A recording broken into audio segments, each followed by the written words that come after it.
Hi guys, today I'm going to be going over a quick little sort of a video blog of what I've been up to in the last couple of weeks kind of thing. And first of all I want to start off with this guy who is the big troll.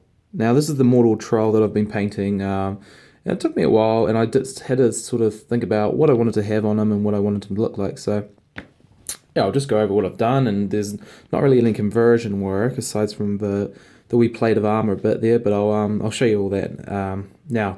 And also what I have I've been working on is some Lord of the Rings terrain. This is the stuff you can get from the basic starter packs and things like that, and I'll just go over how I painted it and what colors I used and things like that. So yeah, let's get into it. I'll start with the troll here. Now the troll is the Mordor troll, the plastic box set, and I'll just go over him a wee bit. So I sort of went with the hammer pose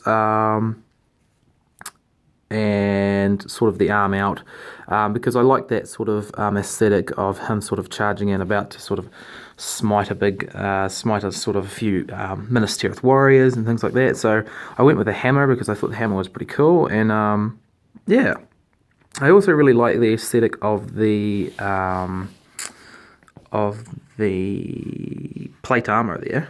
So I put that on him as well, just to sort of make it look a bit armored and things like that. And what I had to do was these wee heads sort of slot into a spot in the torso kind of thing, and they won't go on with this armor. So what I had to do was file. I'm not quite sure if you can see in there or not. No, I don't think you can. But I had to file basically like a V shape sort of in there so that the heads could fit in. And that was about the only kind of conversion kind of work that I've been doing. And I sort of glued that in there and it held, so that was good. Now in terms of the colour scheme, I've been doing a Morannon Orc theme, and they've got, the prominent reds and greens and things like that. So I've done his sort of cloth areas in red. And you see a lot of these trolls with the sort of the stripy kind of brown aesthetic across the legs and stuff. I just wanted to leave that alone for now, and then see what it looked like. And this is what it kind of turned out like, and I'm quite happy with it actually. I'll give you a wee demo of the back here. So I sort of gave him brown as kind of the highlight up. I used to do the armor plates and things like that, anything that's metal, I just used Iron Breaker. And then to highlight, I just used Rungfang steel, but only lit in little bits. And if you can see under there, you can see sort of little rusty bits. I used Balthasar gold, which is kind of a dulled down gold to what normal gold and things like that. So it just gave it that kind of rustier little effect. And yeah, I think it's worked out really nice. And yeah. In terms of the skin, I went over it with a sort of a really dark pinky flesh for a start. I washed over it in a brown Agrat's Earth shade first, then I went over it in maybe dwarf flesh or something along those lines, and then I just put in a bit of white in the dwarf flesh and went over some existing areas again. And really, I thought it was going to be quite a hard model to paint, and there's a lot of nooks and crannies and things like that, but it's not too bad. Once you get the skin down, things like that, then that's all you really need to cover the basis. In terms of the markings on him, I've got this I went for this sort of red eye, which I've had on my other Morannon Orcs. If you check that out in the Mordor Angmar kind of review, and the this little etched 5 symbol here. Now that's kind of like sort of a bit themey, sort of that these kind of Morannon Orc, this squad.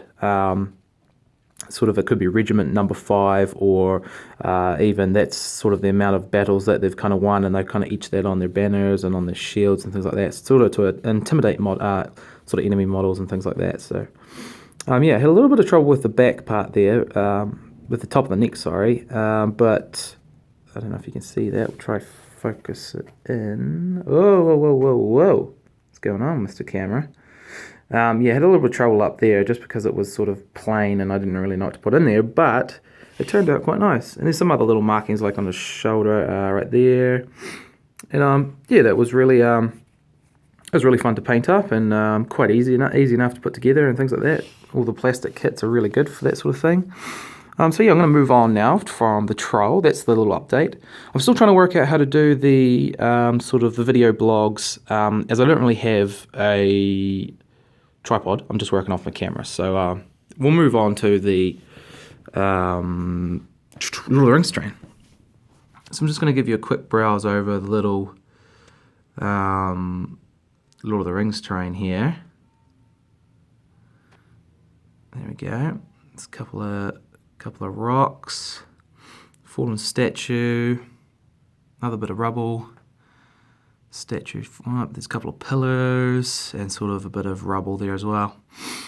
So this is all kind of from, you know, the starter packs and things like that you can get from Lord of the Rings. I know some of this is from the Return of the King kind of stuff.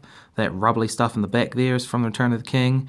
I'm not sure what the Dwarven stuff's from, but I have a funny feeling it might be from the Moria set, but I'm not entirely sure again. So we'll just go everything really quickly because we're getting into a bit of a long video. So this is a little trapdoor from the Moria set, which just went over in black, and then I dry brushed up in a grey, and then I got a lighter grey, like can't remember the name right now, but I just got a darker grey and then a lighter grey and dry brushed on top of that, and then I just went silver and gold with a little with everything else. And this is what seems to be a dead sort of a dwarf, and that was really easy to paint. Just went over it in black, brown on the ground, dark brown on the axe. Then I did a dark grey on the skeleton, and then went over it with the I think is it Codex White now or something Games Workshop makes. And these are yeah, and I just did a little bit of red for the cloak there, Mephiston red and things like that on the cloak. Really simple to paint up. Took me 5 minutes, and they look great on the battlefield when you've got them. This is another piece, I'm not sure which from, but it's sort of like a Rohan, sort of bit of terrain with the shield and the axes there, and the spear, and this looks like to be a campfire kind of a thing, so that could be quite cool if you had sort of a red tuff to put on the top of that and make a little fire or something. I didn't have any red tuff at the time, so I just sort of put some grass around it, and that was about it really. And the last one is another couple of dwarfs. I'll just get over the top view there.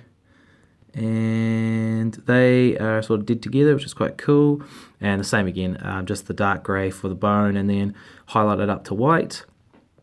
And just the Mephiston red and the normal black there on that guy's cloak. So they were quite fun to paint up, and they look really good when you put them on your battlefield and stuff.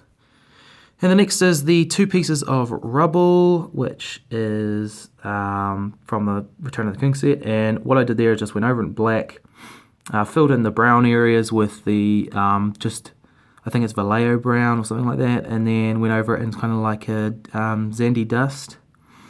And for the rock, I just went, you know, your black, your dark grey, slightly lighter grey, and then light grey. So yeah, and I just added a few tufts and things like that to it to make it look a little bit more sort of worn and withered. Next we have the fallen statue, same process as before, you know, greys, blacks and all those sorts of things, and I just added a few wee tufts just to make it look like it's been out there in the weather and that stuff that's growing on it. I think that's turned out quite cool. It's one of my favourite pieces of the wee terrain set. And here we go, just another bit of rubble again, just sort of adding different tufts to give it that sort of different style. We've got the standing statue as well, it's quite cool. Sort of, I wanted a bit of moss to grow on his hand there. We have the 2 pillars, all the same sort of colouring styles, the black, greys. And then lastly we have the bit of rubble, so I'll just give you a wee spin around on that. And it's got the little platform there and the sort of the tufts and things. So thank you very much for watching, if you have stuck with me through the end. I know it's a bit of a long video, it's pushing 9 minutes now, so thank you for watching. This has been my little sort of hobby vlog about what I've been doing in the last couple of weeks painting wise. Next I'm moving on to fiefdoms, sort of Dol Amroth knights. So stick around and I might have another vlog for you after that. I'm still trying to work out how to do the step-by-step phases on the camera as it's with my cell phone, so none of this sort of can come together as a step-by-step, but I can show you the finished products, and you know, you might be interested to see those sorts of things. But just comment below if you like seeing these videos, or if you want to see something different, and I can definitely do paint tutorials for you guys if you're interested in that. So cheers guys, thanks you for watching, and please like, share, subscribe, and I'll see you later.